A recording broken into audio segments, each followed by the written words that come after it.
O que tem de filho do diabo mercenário atrás de púlpito hoje engravatado, de Bíblia na mão pregando, falando Jesus, Jesus, o que tem hoje é impressionante. Parece que Pedro estava assistindo uma televisão. Impressionante, inigualável essa revelação. Amém. Segundo livro de Reis, capítulo 3, a partir do verso 4, fala: Messa, rei dos Moabitas, tinha muitos rebanhos e pagava 100.000 cordeiros e a lã de 100.000 carneiros como tributo vassalar ao rei de Israel. Todavia, quando morreu Acabe, o rei de Moabe, voltou-se contra o rei de Israel. Naquela época, o rei Jorão saiu de Samaria e arregimentou todo Israel. Depois mandou transmitir uma mensagem ao rei de Judá, dizendo: O rei de Moabe rebelou-se contra mim. Portanto, tu irás comigo à guerra contra os moabitas? Ele prontamente replicou: Sim, eu irei, estarei ao teu lado. O meu povo como teu povo, meus cavalos de guerra junto aos teus. E indagou: Por qual caminho haveremos de subir? Ao que Jorão orientou: Pelo caminho do deserto de Edom. O rei de Israel, o rei de Judá e o rei de Edom partiram. E depois de darem uma volta de 7 dias de marcha, faltou água para o exército e para os animais que o seguiam. Então o rei de Israel exclamou: Ai de nós, será que Yahvé reuniu-nos, os 3 reis, para entregar-nos nas mãos dos moabitas? Mas Josafá, rei de Judá, indagou: Acaso não existe aqui um profeta de Yahvé para podermos consultar o Senhor por seu intermédio? Então um dos servos do rei de Israel respondeu: Está aqui Elias, filho de Safate, que como discípulo derramava água sobre as mãos de Elias. Então declarou Josafá: Ele tem a palavra de Yahvé. Em seguida, o rei de Israel, Josafá, e o rei de Edom desceram ao encontro do profeta. Mas Eliseu respondeu ao rei de Israel: Que tenho eu a ver contigo? Vai consultar os profetas de teu pai e os videntes da tua mãe. Entretanto, o rei de Israel contestou-lhe: Não, é que Yahvé reuniu-nos, os 3 reis, para entregar-nos nas mãos de Moabe. Ao que Eliseu retrucou: Juro por Yahvé, o nome do Senhor dos Exércitos, a quem sirvo, que se não fosse por respeito a Josafá, rei de Judá, eu não te daria a menor atenção, nem sequer olharia para o teu rosto. No entanto, trazei-me agora um tocador de harpa. Ora, enquanto o músico dedilhava a harpa, a poderosa mão do Eterno veio sobre Eliseu. E lhe ordenou: Assim diz o Senhor, cavai muitos poços neste vale, porquanto assim fala Yahvé: Eis que não sentireis vento, nem vereis chuva, todavia este vale se encherá de água boa, e saciareis a vossa sede e a sede de todo o vosso rebanho e de vossos animais de guerra. Mas isto é ainda pouco aos olhos de Yahvé, pois ele entregará Moabe em vossas mãos. Destruireis todas as cidades fortificadas, cortareis todas as árvores frutíferas, tapareis todas as nascentes e cobrireis de pedras todos os campos férteis. E aconteceu que ao raiar do dia seguinte, na hora do sacrifício matinal, muita água veio descendo da direção de Edom e alagou toda a região. Assim que os moabitas tomaram conhecimento de que os reis tinham vindo atacá-los, todos os que eram capazes de empunhar armas, das crianças aos mais idosos, foram convocados e tomaram posição de guerra na fronteira. Ao alvorecer do dia seguinte, quando se levantaram e o sol começou a refletir seu brilho sobre as águas, os moabitas viram de longe aquelas águas vermelhas e lhes pareceu como sangue. Então exclamaram assustados: É sangue! Certamente aqueles reis lutaram entre si e se mataram uns aos outros. E agora, Moabe, há pilhagem. Mas quando eles se aproximaram do acampamento de Israel, estes se ergueram, os atacaram e os puseram em fuga. Entraram no território dos moabitas e os arrasaram. Amém, irmão? Podem sentar. Você já deve ter lido esse texto tão glorioso. Havia um projeto de Deus em que os reis ali de Israel, mesmo recém-falecido, um pagão horrendo que foi Acabe, mas Deus de alguma maneira queria que Israel prevalecesse sobre os moabitas. Bom, historicamente nós diríamos, isso é óbvio. Mas quando eles descem, não encontram água para sustentar, imagina, milhares de animais, milhares de soldados, como vai ter tanta água para tanta gente? E não estamos falando de uma cidade como Rio de Janeiro, estamos falando de uma terra deserta. O sol está arrepiando no céu. Então, eles acharam, bom, Deus acabou com a gente, nós vamos desfalecer, nós vamos enfraquecer, sem água já era, vamos ficar fracos, mesmo que o inimigo apareça, como que vamos guerrear contra eles? Desidratados, enfim, os líderes viram que seria o seu fim. Aí, já começaram a dizer, Deus nos reuniu para nos entregar na mão de Moabe, vai acabar conosco. E alguém diz, não tem alguém aqui que a gente possa consultar? Profeta do Senhor? E diz a Bíblia que um servo diz, tem Eliseu. Eliseu que deitava água sobre a mão de Elias. É incrível essa história. Nenhum dos reis disse assim, não, tem Eliseu. Não, tem algum aqui? Um servo disse, tem Eliseu.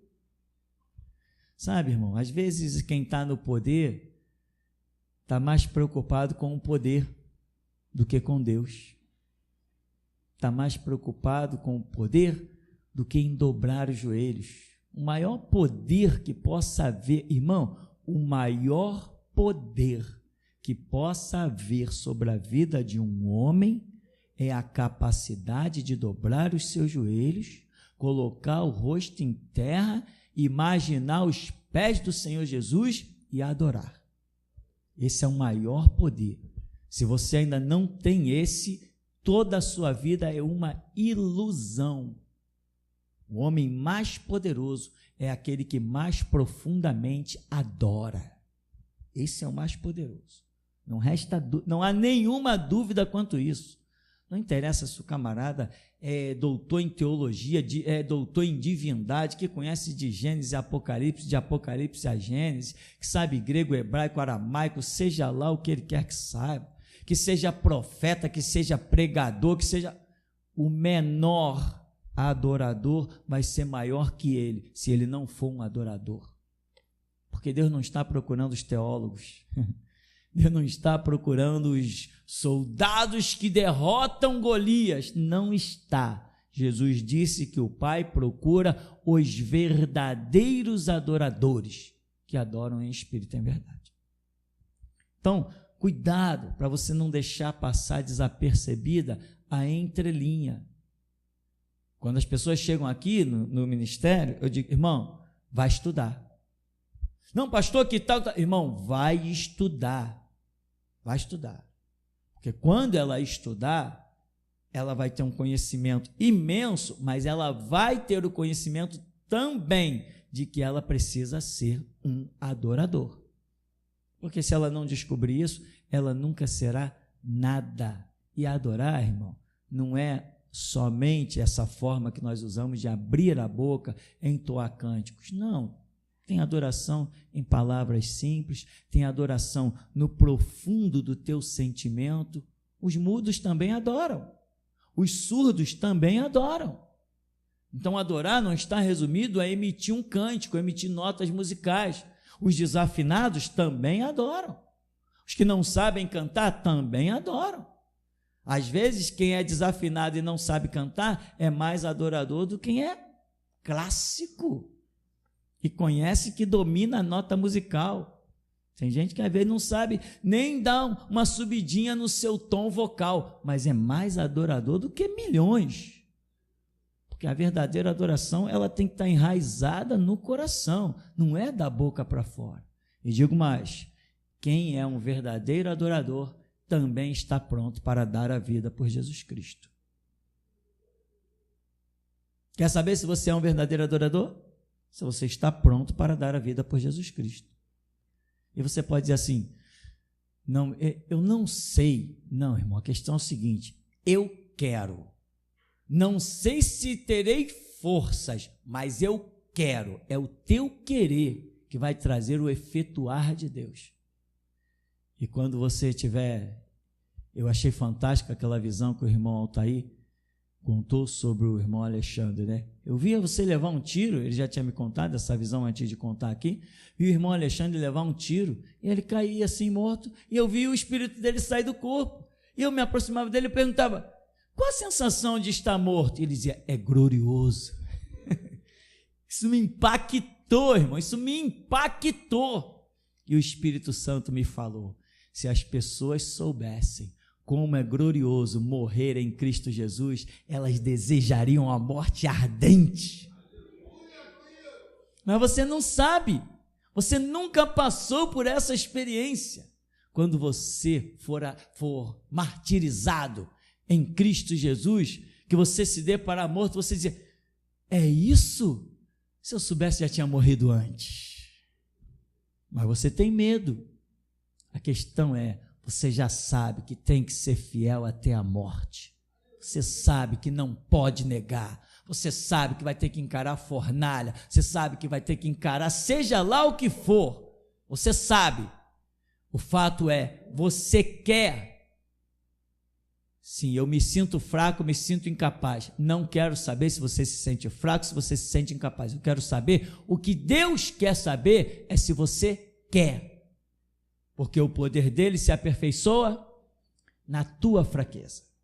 Ninguém é super-homem, ninguém está capacitado para nada. Paulo diz logo claramente, nós não somos capazes de nada, nem de morrer por ele.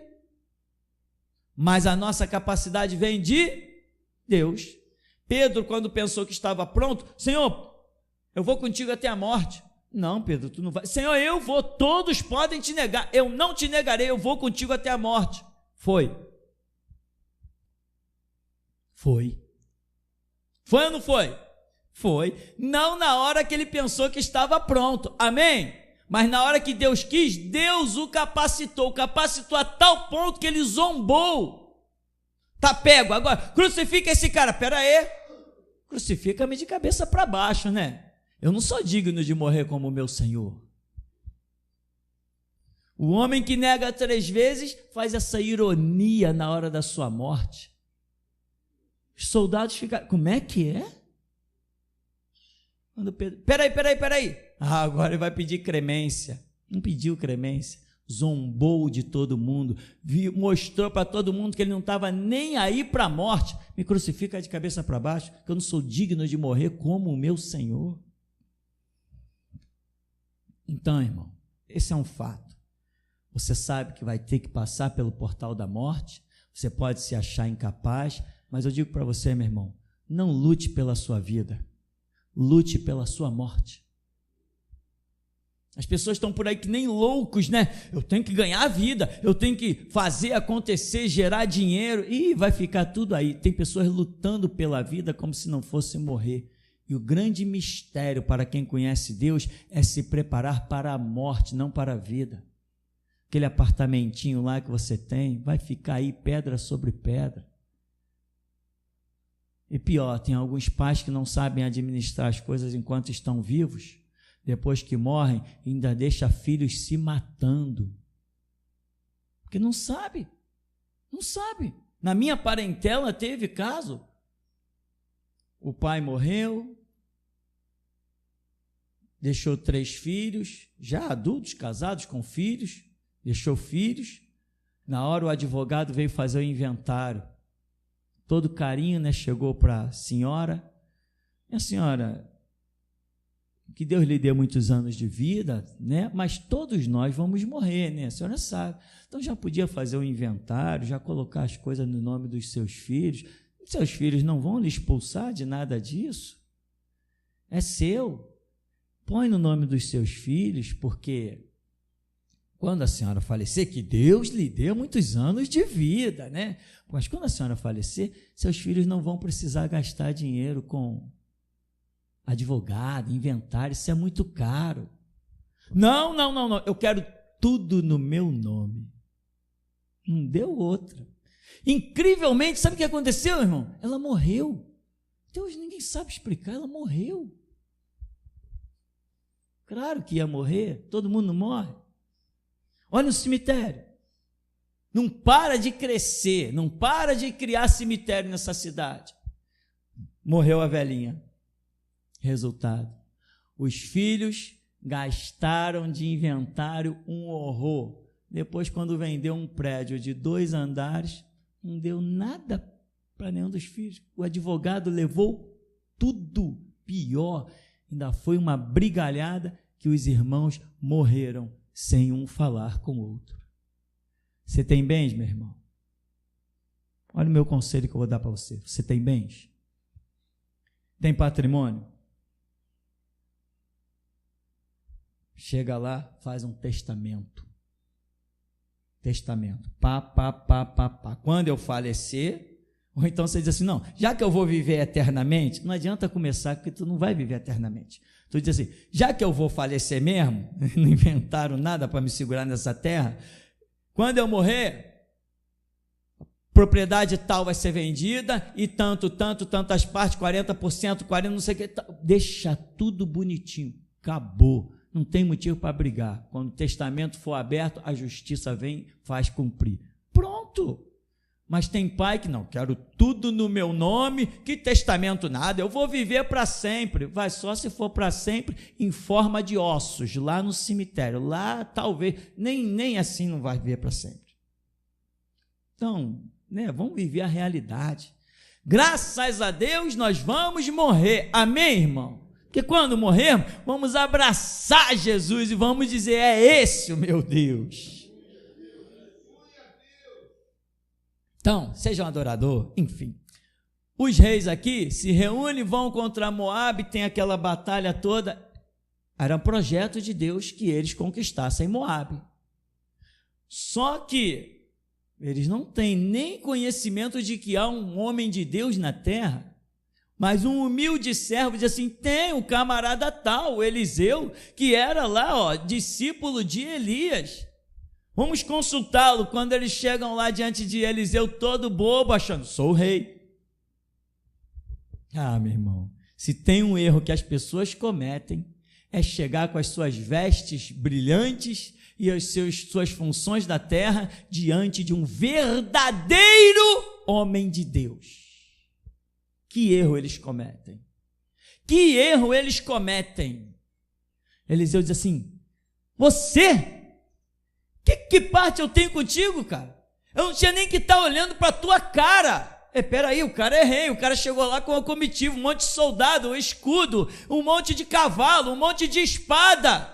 Todo mundo, quando o rei passa, ó rei meu senhor, homem de Deus só diz ó rei meu senhor para Jesus. Só para Jesus, não nos curvamos diante de ninguém, só para Jesus.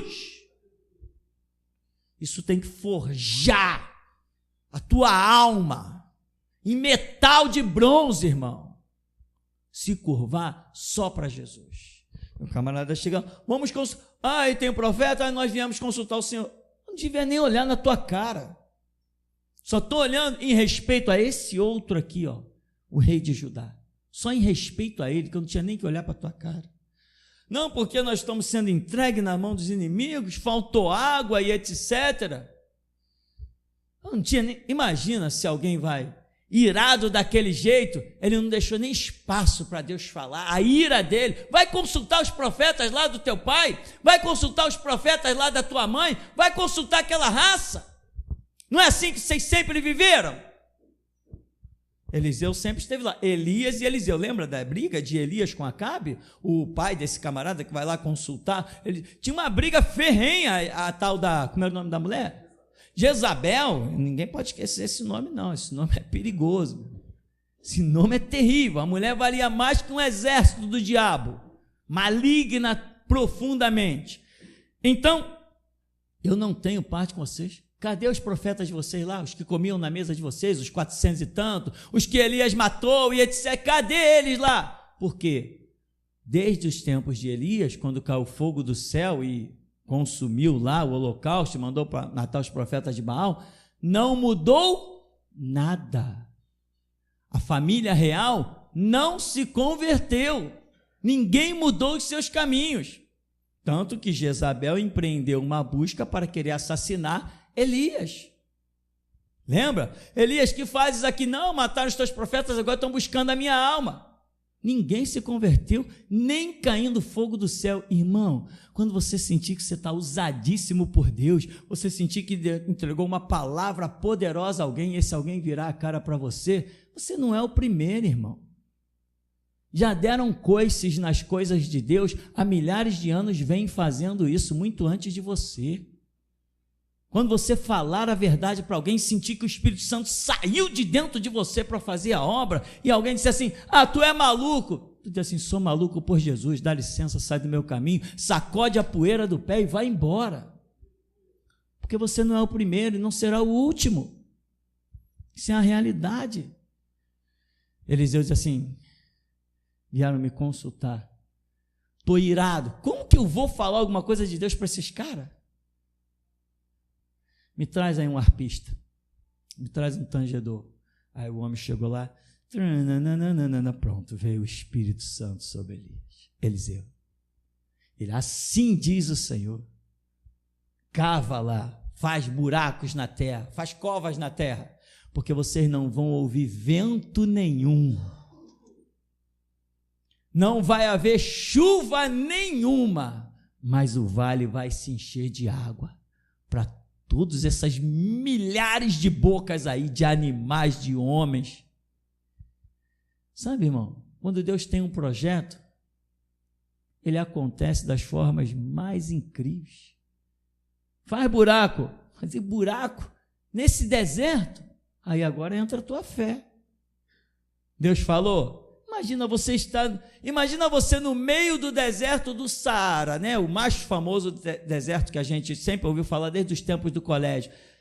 Como que você vai fazer um buraco ali no meio do deserto do Saara e vai dizer assim, agora eu vou esperar porque Deus falou que isso aqui vai encher de água? É que nem Noé. Noé constrói o barco. Por que você está fazendo esse barco aí? Porque Deus falou que virá um dilúvio. Virá um dilúvio? Tu pirou, né, velhinho? Tu tá maluco. Você está entendendo o que é a fé, irmão? A fé é você acreditar naquilo que ninguém mais acredita. Isso é a fé, irmão. E é isso que faz a diferença. A fé é você olhar para o nada e ver alguma coisa. Isso é a fé, irmão. Eles obedeceram. Vai lá, vão fazer o buraco. O profeta mandou, vão fazer buraco. Saíram fazendo buraco. Daqui a pouco vem água rolando lá, não sei de onde. Não houve vento, não houve chuva. Eu pergunto, da onde vieram aquelas águas? Invadiu o vale, encheu todas as covas que eles fizeram. Aí depois vem os inimigos. Quando eles olharam, o sol ia nascendo, quando eles olharam, nós já tivemos essa experiência, né? De olhar assim o nascer do sol, quando tem a água, parece que o mar está pegando fogo, parece que um rio está pegando fogo, fica aquela coisa avermelhada. Eles tiveram a mesma visão que nós comumente temos aqui, no pôr do sol, no nascer do sol. Eles viram aquilo e falaram, caramba, rios de sangue. Eles lutaram um contra o outro, os nossos inimigos, e se mataram.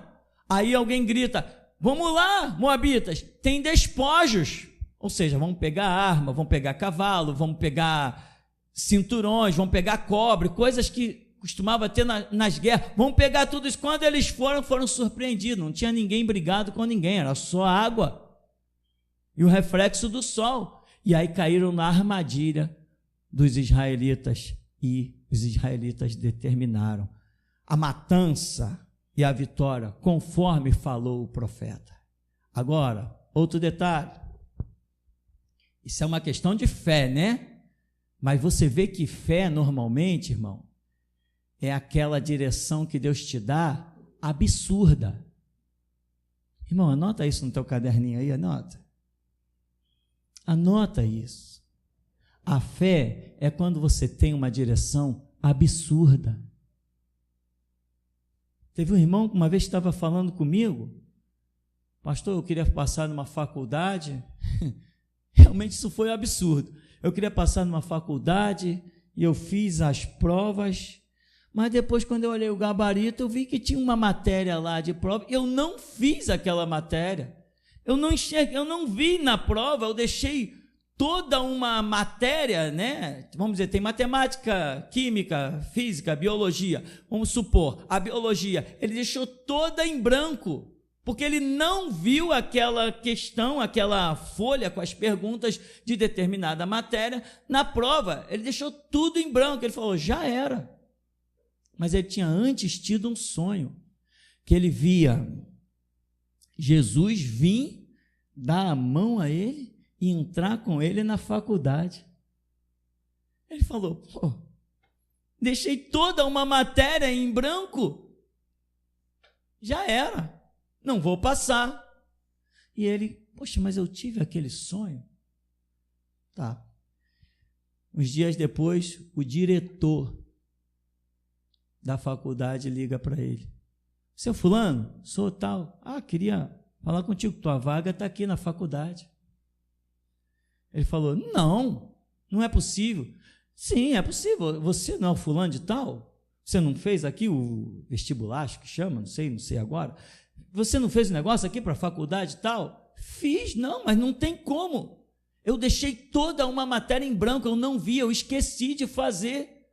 O diretor falou assim, não, realmente, você deixou toda a matéria tal em branco, eu estou vendo, eu estou com a tua prova aqui na mão, mas eu quero dizer que mesmo assim, a tua vaga está aqui.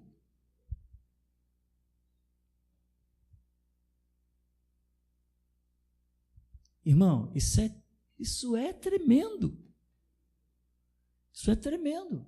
Se Deus tem uma vaga para você, nem sempre essa vaga é por causa da tua capacidade ou por causa da tua habilidade.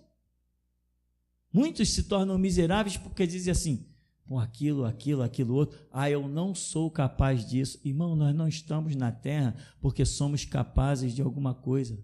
Nós estamos aqui, estamos de pé porque o nosso Deus é capaz de abrir porta onde não há porta. É capaz de nos manter de pé nas condições mais improváveis. Nos estão ameaçando, estão querendo nos matar, estão querendo nos prender, estão querendo... E não importa, os lobos estão rosnando e nós estamos passando, cumprindo a nossa missão. Não importa, irmão. Então, se Deus te der uma direção impossível, para que a direção impossível se cumpra, entre esse milagre glorioso e você, só existe a sua fé. Fé não é essa brincadeirinha de criança que as pessoas têm aí. Não, eu estou trabalhando, eu tenho recurso, eu tenho fé, Deus vai me dar condição para ir no mercado e comprar, mas isso é uma lógica, você está trabalhando, está tendo recurso. O glorioso, a fé, é realmente se Deus te dá uma direção, se Deus fala contigo e você parte para o impossível. Acho que já contei aqui. Uma senhora estava na maior dificuldade em casa e de repente ela ouviu uma voz, está orando lá, do joelho dobrado, Senhor, não tenho nada em casa, Deus. Minha filha, minha neta, eu não tenho como sustentar. E ela ouviu uma voz, vai para o mercado fazer as compras. Mas, Senhor, eu não tenho nenhum centavo. Vai para o mercado e faz as compras. Ela chegou lá no mercado, passou de mão num carrinho, começou a pegar umas coisinhas e outra, ouviu a voz, não, põe tudo do bom e do melhor, põe tudo que tu quiser, põe do bom e do melhor. Irmão, eu acho que você já imaginou o resultado, né? Porque com Jesus nós já sabemos, todo resultado é bom, perfeito e agradável. E a mulher, então, encheu, teve fé, meteu aquilo tudo no carrinho e agora, Senhor, vai para o caixa número tal e espera lá. A mulher chegou no caixa número tal e estava fechado. E ela falou, o Senhor falou para esperar, está fechado, vou ficar aqui. Daqui a pouco eu tenho a promoção anunciada no alto-falante. Estamos realizando uma promoção aqui no supermercado. Você que for a primeira pessoa a chegar no caixa número tal que vai abrir, terá todas as suas compras de graça. Não é historinha não, tá, irmão? Se fosse historinha, você não estaria sentindo Deus. Não é historinha não. É assim que vive o povo de Deus, suprido pelo seu Deus, porque muitos trabalham de sol a sol, mas a Bíblia diz que o Senhor Deus dá o pão aos seus enquanto dormem. Lança o teu pão sobre as águas, e depois de muitos dias o colherás. Então, irmão, fé é isso. Fé não é você viver fundamentado no que você tem. Fé é você viver fundamentado no que você não tem. Isto é a fé. Ou seja, Sadraque, Mesaque e Abednego tinham condições para se livrarem da fornalha? Não, eles viveram na fé, fundamentado em um livramento que eles não tinham condição. Daniel, na cova, seja lá o que for, esses casos que eu contei. Irmão, se fosse contar a experiência desses 30 anos, puxa vida, quanta coisa que eu ouvi que o Espírito Santo me disse, é verdade, eu fiz essa obra.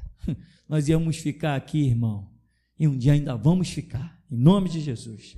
Um dia nós vamos almoçar aqui, tomar café da tarde e nos intervalos só culto, só louvor e adoração, porque, irmão, cá entre nós, não tem maior momento na minha vida de maior prazer, senão na hora que eu estou adorando, junto com todos aqui, essa comunhão, essa adoração.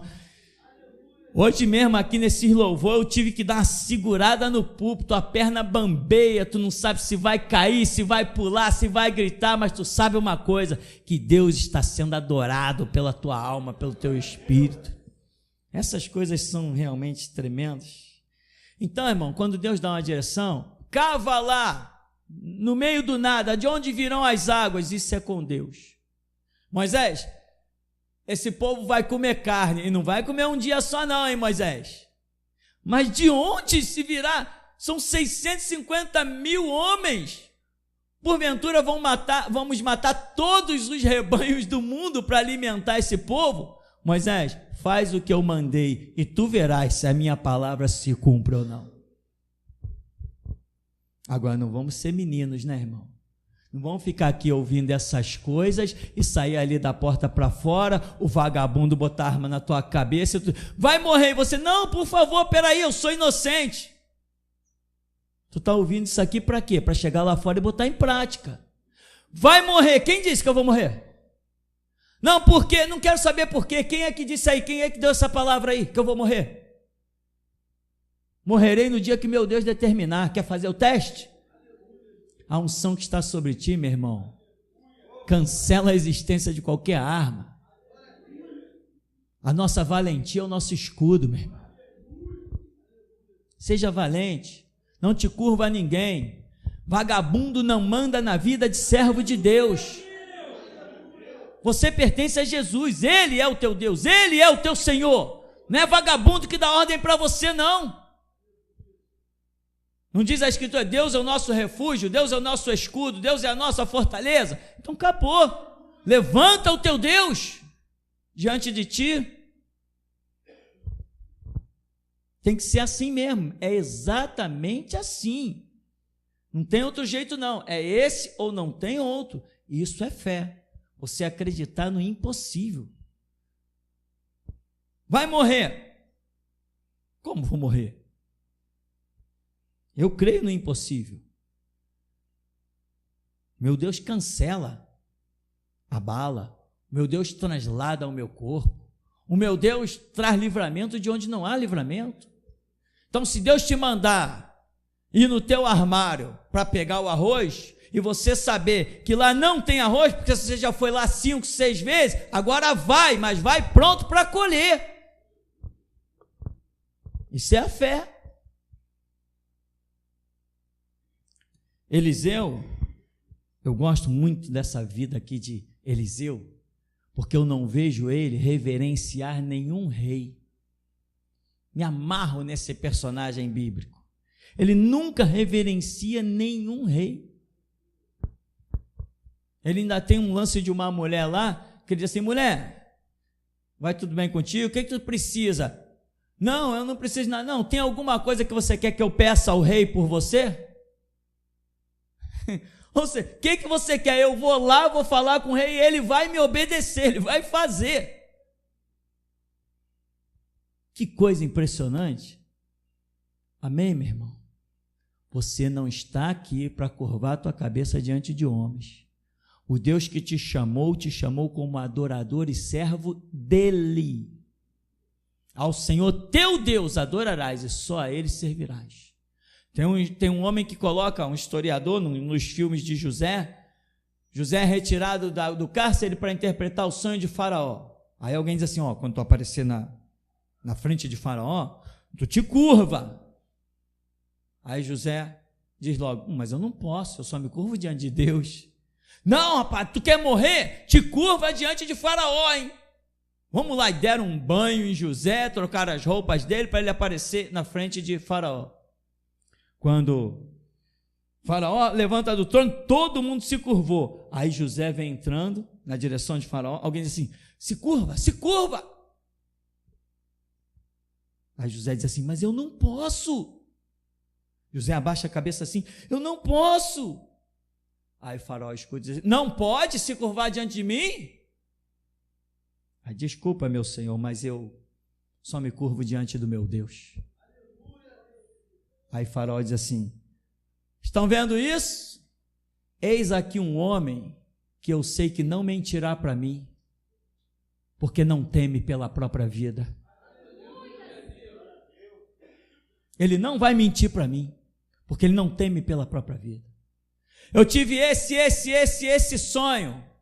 O que tu tens a dizer? Os sonhos do Faraó são 2, mas é um só. Assim Deus fará. Arranje um homem sábio que construa celeiros, que receba o quinto do povo e para escapar à terra da miséria. O Faraó olhou assim: aonde acharemos um homem como esse que tem o espírito dos deuses santos? Um cara que não se curvou diante dele, ele teve respeito a esse homem. Tu serás o governador de toda a terra do Egito. Sem a tua ordem, ninguém levanta um pé nem abaixa na terra do Egito. Quem tu matar, matou. Quem tu deixar viver, viveu. É assim, meu irmão, que temos que conquistar respeito, de cabeça erguida, curvando somente diante de Deus. Faraó honrou José, não é só porque Deus estava no projeto, não. Pela postura dele. Sabe por quê? Porque se Faraó diz: entra José, José vem engatinhando que nem todo mundo. Aí você é mais um. Essa cena eu estou acostumado a ver. Não posso me curvar. Não pode? Desculpe, mas eu só posso me curvar diante do meu Deus. Se tiver que mandar matar, mata. Então esse é o homem que não temeu pela própria vida. Adorar, irmão, é uma coisa muito forte, muito poderosa. Quando você tem um foco de adoração, você tem apenas um foco de adoração. Nós somos monoteístas, adoramos a um único Deus. O nosso foco é um só, é único. Para nós concluirmos, irmão, tem uma passagem aqui do que nós lemos. O que acontece? Os homens podem ter direção, podem ter seus exércitos, pode até existir um projeto de Deus na vida deles, mas Deus é quem traça os caminhos. Por mais que são 3 reis lutando junto, por mais que Deus realmente tinha um projeto, se eles não fossem até Eliseu, as águas não teriam vindo e eles teriam sucumbido. sempre que houver um sacerdote de Deus na terra, ele vai ter que ser consultado. Não importa a força, não importa. Somos 3, temos cavalos, temos isso, mas a simples falta de água vai acabar conosco, nós vamos morrer, vamos ser entregues nas mãos dos moabitas. O que nós vamos fazer? Não tem nada para fazer, não pode dizer haja água. Vamos consultar, deve ter uma solução, mas essa solução só pode vir do alto. Então vai clamar, vai orar, vai buscar. Quantos tem aí? Milhares? De 3 nações, milhares? Vão clamar para ver se vai ter resposta? Não vai não. Se tiver um sacerdócio de pé, a resposta tem que vir através dele. Não adianta querer burlar os projetos de Deus. Não adianta. Eu não tinha nem que olhar na tua cara. Não, mas espera aí, tem misericórdia, se tu não olhar na minha cara, Deus entregou todos nós na mão dos inimigos. Precisamos de ti. Por que tu não vai consultar lá os profetas do teu pai, os profetas da tua mãe, os deuses lá, os demônios de vocês? Por que não vão? Não, peraí. Não, por favor. Vai lá. Não, eu sou de Israel, eu sou israelita, eu sou descendência de Abraão, de Isaac e Jacó. Balela.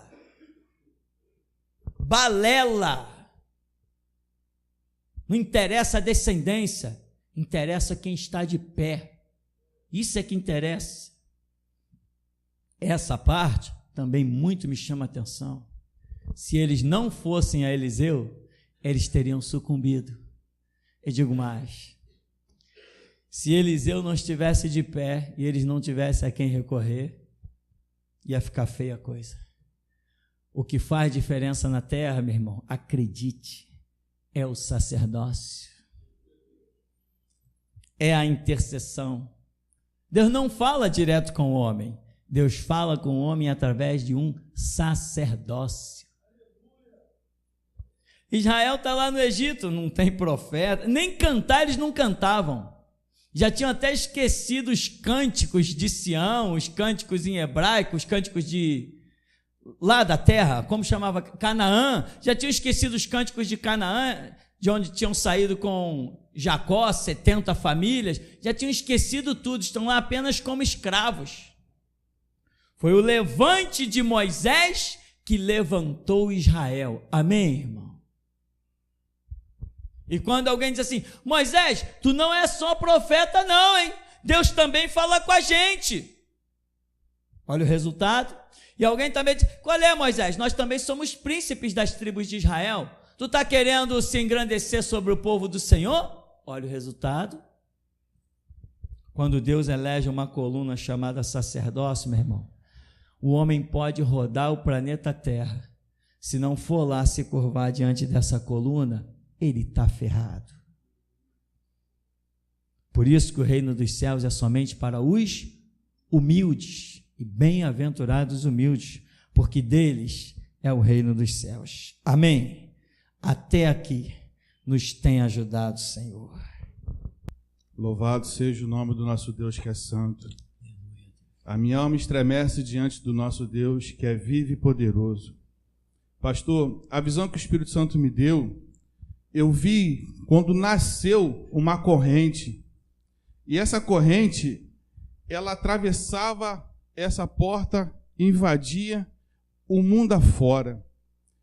Mas essa corrente, quando ela chegou no globo terrestre, ela enrolou no planeta Terra, e eu vi essa corrente se transformar num dragão. Logo em seguida, eu vi quando a igreja recebeu 3 alicates. Um alicate grande, um alicate médio e um alicate pequeno. E vi quando pessoas estavam enroladas, presas nessa corrente. E só quem tinha um alicate poderia cortar quem estava presa naquela corrente. Foi a visão que o Espírito Santo me deu. Amém. Aleluia. Não seja.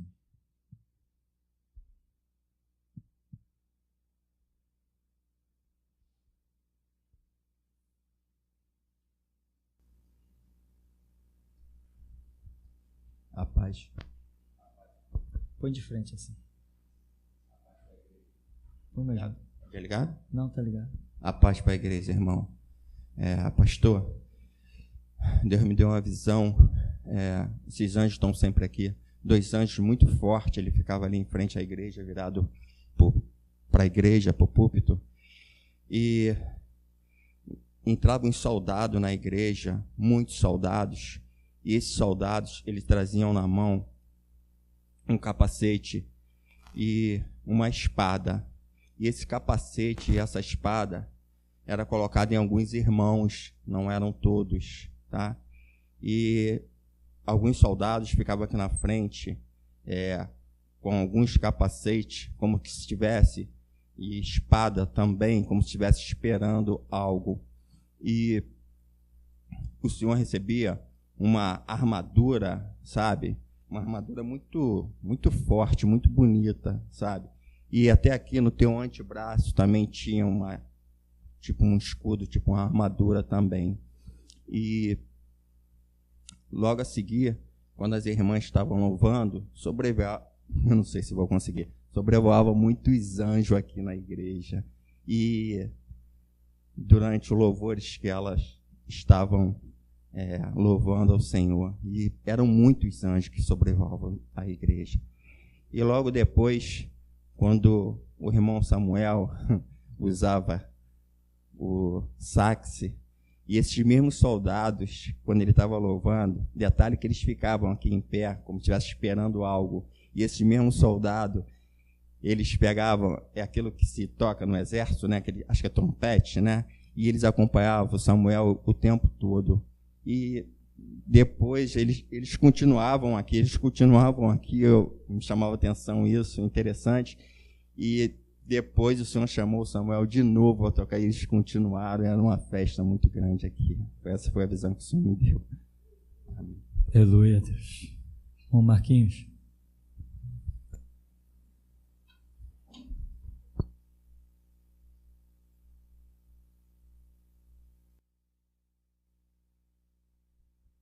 Amém. Eu tive uma visão muito parecida com a do irmão Cid.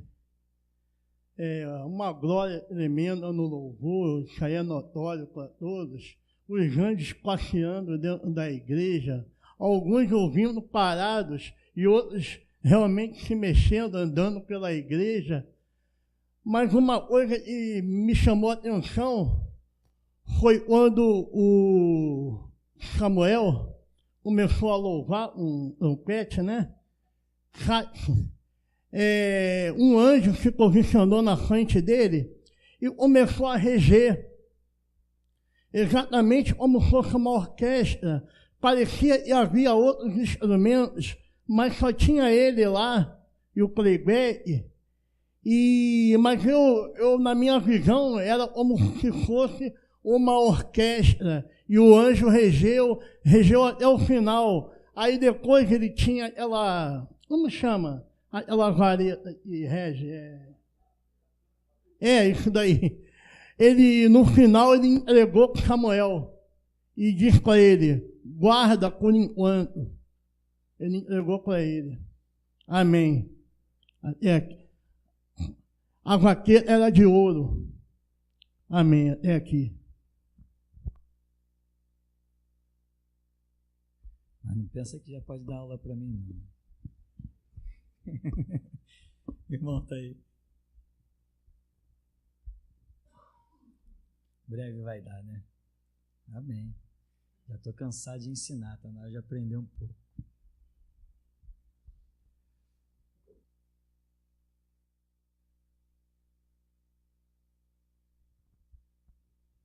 Paz, irmãos. Louvado seja Deus, é uma glória neste lugar absurdo. Mestre, no começo das orações, eu vi algumas cápsulas em cima aqui dos irmãos, vindo se posicionar nos irmãos, e Deus mostrou a cápsula de alguns, e eu vi a irmã Suelene, Eu vi, irmã, a sua cápsula, quando ela moldava em você, ela tinha alguns buracos. E quando a irmã orava, e aquele som que saía da sua boca, ele saía pelos buracos. E como se as pessoas, elas ouvissem aquilo que a irmã falava. E aquilo era para ser falado em secreto com Deus. Amém. Eu via, irmão Fernando, uma cápsula se moldar em você. E eu via que você ficava meio que balançando dentro dessa cápsula. E teve um momento que ela quase tombou. Então você, com a perna esquerda, firmou o seu corpo no chão e ficou firme ali dentro. Amém. Irmão Pedro, eu vi, irmão, ser moldado também em você uma cápsula.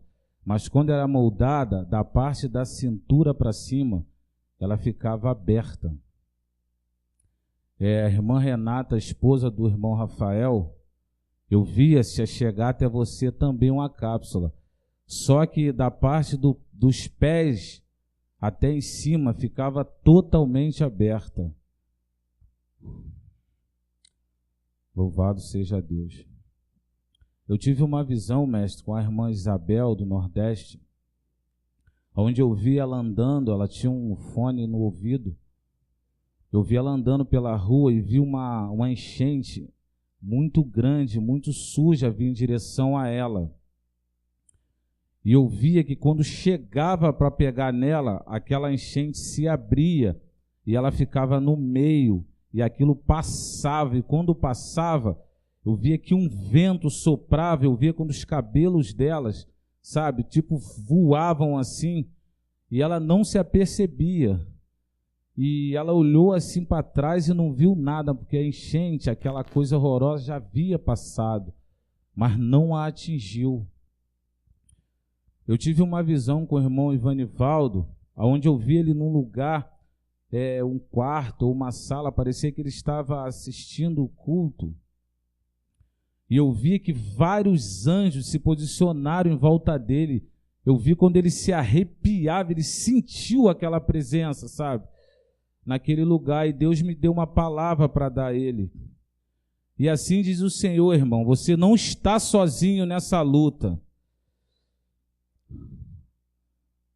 Amém. Deus me deu uma visão, pastor, onde eu vi um hospital desses onde tem crianças doentes, sabe? E eu via muitas crianças morrendo. Só que quando essas crianças morriam, eu via anjos com semblante de mulher. E quando aquele espírito daquelas crianças contemplavam aqueles anjos, pulavam em cima deles assim, abraçados, como se estivesse vendo a própria mãe, sabe? E os anjos levavam aquelas crianças no colo e levavam o espírito delas dali, intrigante. Amém. Enquanto o irmão Alexandre estava aqui orando, Deus enviou um anjo, e esse anjo sacou uma espada e apontou para o irmão Alexandre. E ele ficava orando e o anjo ficava ali apontando aquela espada para ele. Depois ele colocou aquela espada no ombro dele. O tempo todo que ele ficou orando com essa espada no ombro.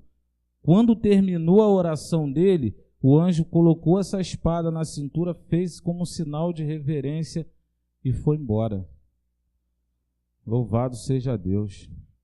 Eu tive uma visão também com o irmão Rômulo, mestre, onde eu vi um homem muito forte. Esse homem muito forte, ele falava com o irmão Rômulo, sabe, tipo gritando ali, falando com ele. Eu via que o meu Rômulo suava muito, sabe, como se ele estivesse fazendo algo, um exercício, aquilo desgastava ele. Aí eu vi um anjo, desceu e colocou uma fita na boca desse homem, para que ele ficasse calado. E ali a visão cessava. Durante o louvor que o irmão Samuel ministrou, que foi algo glorioso, mestre, eu via descer um anjo com uma harpa, e eu vi descer um outro anjo com um instrumento que eu nunca vi na vida, então eu não consigo nem explicar direito como era. E eles ficavam ali com o irmão Samuel ali louvando, adorando. E eu vi que do instrumento do irmão Samuel, aonde saía o som, saíam vários corações brancos e ficavam flutuando sobre a igreja. E eu vi que alguns irmãos pegavam para si aquele coração, como se do instrumento deles saísse vida. Algo fora do comum. E durante a palavra, Deus me deu uma visão com o irmão Alessandro. Eu vi o poder saindo do púlpito, envolvi o irmão na cadeira, e eu via que um anjo trazia a cadeira dele flutuando até essa quina do púlpito. Depois levava para lá e via ele em pé, mas ele continuava na cadeira. Levava ele até a porta, a cadeira com ele, e eu via ele também na porta. Levava ele até o final da igreja, na cadeira, e eu via ele no final da igreja. Levava ele ali dentro, e eu via ele ali dentro, mas continuava na cadeira. Depois colocava a cadeira dele no lugar. Que coisa incrível. E agora no final, quando o irmão Samuel ministrou de novo o louvor, eu vi sair 2 mãos do instrumento dele. Essas 2 mãos passou por todo mundo e deu as mãos a Luísa, a filha da irmã Dominique. E ali a visão cessava. Até aqui. Amém.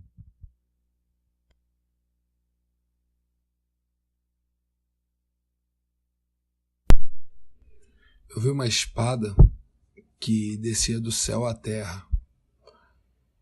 E quando ela chegava à terra, ela ficava por um determinado tempo. E logo após essa espada subia novamente. Mas ela não subia como ela desceu. Ela subia como se fosse 4 espadas junto, com uma só lâmina. Mas os cabos dela se dividiam em 4. A parte de cima e mais um lugar só para segurar. Mas elas eram 4 e subiram até o céu, essa única espada, né, que podia ser manejada por um só homem, mas era 4 espadas e também só tinha uma lâmina. E quando ela subiu até as nuvens, eu vi que quando ela bateu nas nuvens, formaram-se relâmpagos que cortavam o céu de fora a fora. Amém. No momento dos louvores, eu via anjos, muitos anjos. E esses anjos, eles levavam pergaminhos do meio da congregação, do púlpito, de vários lugares. Eles levavam pergaminho até os céus. E outros anjos desciam com novos pergaminhos. E assim eles ficavam fazendo. Subiam alguns e outros desciam. E tinha um que ele só ficava pegando os que vinham de cima, porque eram muitos fazendo isso. Então um ficou parado, ele só passava para alguns para levar para cima e pegava os que vinham de cima, assim. E muitos anjos fizeram isso. Amém. Sobre a visão dos pergaminhos, eu tenho uma palavra do Senhor. Assim diz o Senhor dos Exércitos. Todas as palavras que saírem e já saíram e saírem de vossas bocas estão diante de mim. E agora eu trago as minhas palavras para que vós venham a seguir aquilo que eu ordeno nesse tempo que se inicia. Amém.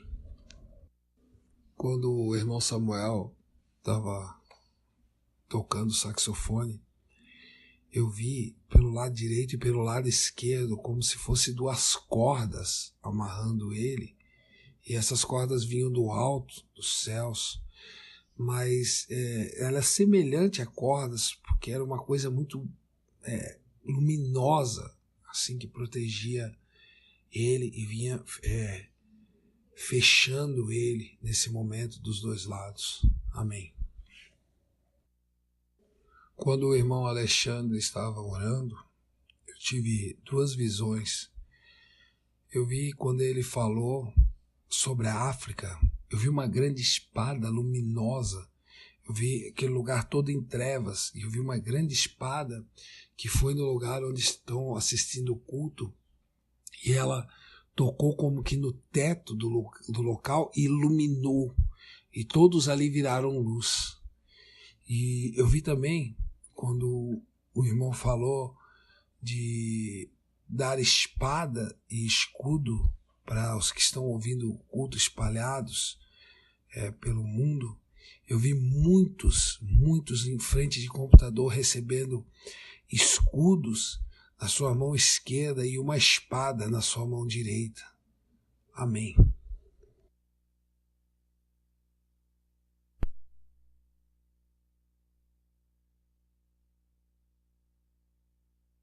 Aleluia. Então vamos ficar de pé. Você que tem seu coração grato e reconhece quão grandes coisas fez o Senhor por nós. Deus bendito, Deus eterno, somos pequenos, mínimos, insignificantes, mas o Senhor é o nosso Deus. A nossa adoração a Ti pertence.